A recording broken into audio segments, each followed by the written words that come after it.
Bonjour à tout le monde et merci encore de me témoigner votre affection en venant visiter ma page et suivre ces vidéos. Ne manquez pas de cliquer sur la cloche rouge en bas à droite pour être averti et pour ne manquer aucun de mes nouveaux numéros.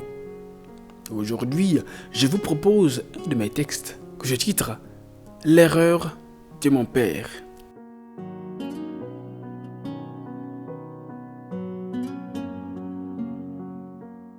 Je reproche des choses à mon père. Je reproche assez de choses à mon père. À cause de lui, je ne connais pas la douceur d'une famille unie. Parce qu'il était polygame, il a réussi à semer la division entre nous, ses enfants. Il avait des préférés, des enfants qu'il chérissait, mes sœurs qu'il chérissait, mes frères qu'il chérissait, parce qu'il aimait leur mère plus que ma mère. Je déteste mon père. Quand j'étais encore enfant, cet homme avait abandonné ma mère qui a dû prendre soin de nous toute seule. Je ne vais jamais pardonner à mon père. Il m'a renié, faisant de moi un bâtard. À cause de lui, j'ai dû porter le nom de ma mère dans une société qui est très patriarcale. Quelle honte! Mon père buvait tellement qu'il rentrait à la maison ivre et se mettait à frapper ma mère devant nous tous. Il n'a jamais payé nos scolarités. Ce irresponsable nous a tellement méprisés que c'est auprès de voisins que nous allions manger. Je pourrais encore citer des exemples, mais beaucoup de jeunes Africains peuvent se retrouver dans ce que je dis. Nous avons tous dit ces choses. Nous avons tous vécu ces choses et nous avons exprimé jusqu'à ce jour où nous avons trompé notre première copine, où nous avons trompé notre premier copain. Nous avons tous répété ces choses jusqu'au jour où nous avons mis enceinte une fille et irresponsables que nous sommes, nous avons pris la fuite. Nous avons tous dit ces choses jusqu'au jour où nous avons contracté une grossesse, avons affronté et jeté l'enfant en pâture dans la brousse. Nous avions dit toutes ces choses jusqu'au jour où nous avons abandonné notre femme et son enfant à la charge de ses parents. Nous avons dit toutes ces choses jusqu'au jour où, bien qu'étant au foyer avec notre femme, nous avons enceinté notre femme dehors. Et vice-versa. Nous avons dit toutes ces choses jusqu'au jour où, bien qu'étant femme mariée au foyer, nous avons commencé par entretenir des relations extra-conjugales avec des hommes dehors. Nous avons critiqué nos parents jusqu'au jour où nous avons abandonné notre fils. Aujourd'hui, nous sommes des filles qui sortent avec 2 hommes à la fois et 3 hommes à la fois. Nous vivons uniquement sur le mobile de l'argent. Nous avons dit toutes ces choses jusqu'au jour où nous avons mis au monde un enfant et nous sommes incapables d'indexer celui qui nous a mis enceinte. Notre fils n'a pas de père légitime. Aujourd'hui, nous manquons de moyens, cruellement de moyens, pour subvenir aux besoins de nos enfants. Parce que nous avons raté nos études. Nous avons commis des erreurs. Aujourd'hui, c'est à peine si nous arrivons à demander d'après nos enfants qui vivent loin de nous, qui vivent à la charge de nos belles familles. Les exemples, nous pourrons les citer à longueur de journée. Et chaque jeune comprend et sait qu'il y a des choses que nous reprochons à nos pères, à nos familles, à nos mères. Ce sont les mêmes choses que nous répétons. Et c'est alors que nous comprenons que nous avons peut-être un peu trop vite jugé nos parents.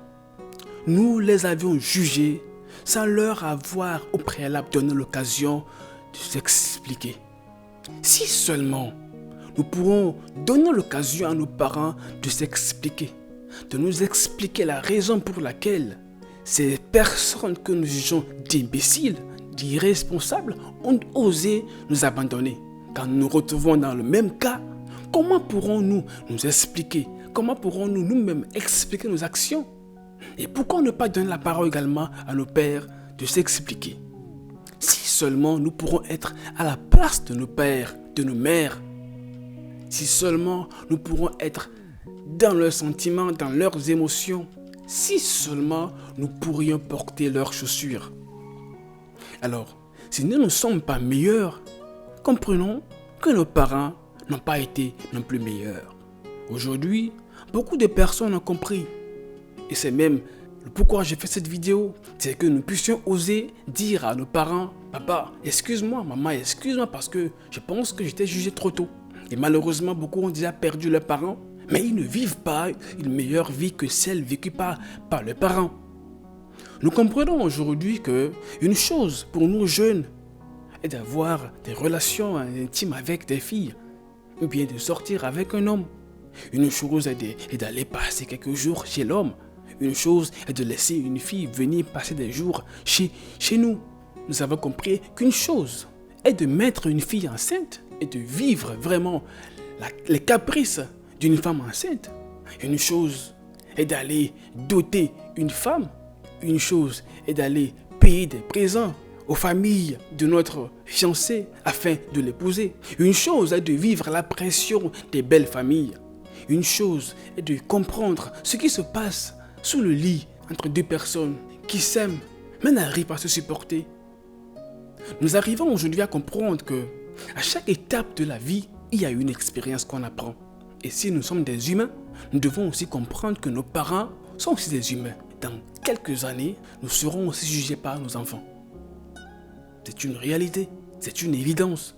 Alors, afin de permettre à ce que nos enfants ne nous jugent pas, nous devons nous-mêmes mieux nous comporter. Nous devons nous-mêmes ne plus faire ce que nous reprochons à nos pères et à nos mères. Il y a un adage qui dit que celui qui n'a pas encore traversé la rive ne doit pas se moquer de celui qui se noie.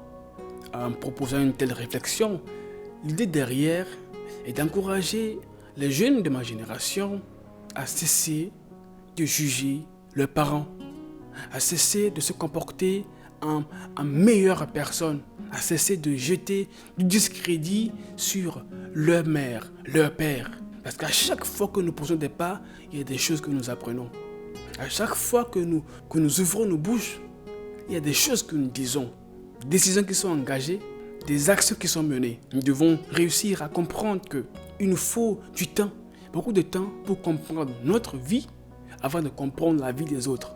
Si vous êtes dans ce cas, il n'est jamais trop tard pour retourner vers vos parents et faire la paix. Et pour leur dire, papa, je t'ai compris. Papa, aujourd'hui, dis-moi ce qui s'est passé. Explique-moi un peu. Je ne suis plus venu pour te juger, je suis venu pour te comprendre. Papa, voici ce que maman m'a dit sur toi, mais j'aimerais que tu m'expliques. Maman, voici ce que mes tantes ont dit sur toi, mais j'aimerais que tu m'expliques ce qui s'est passé. Je t'ai quitté le foyer. Papa, explique-moi pourquoi tu as chassé ma mère. Mais d'abord, j'aimerais te comprendre. Je ne voudrais pas te juger. Et c'est à cet instant précis seulement que nous pouvons amorcer la phase de la sagesse, de l'apprentissage de la vie. Merci encore de votre attention témoignée à suivre cette vidéo. Rendez-vous donc la semaine prochaine pour une nouvelle vidéo. D'ici là, prenez soin de vous et à la prochaine.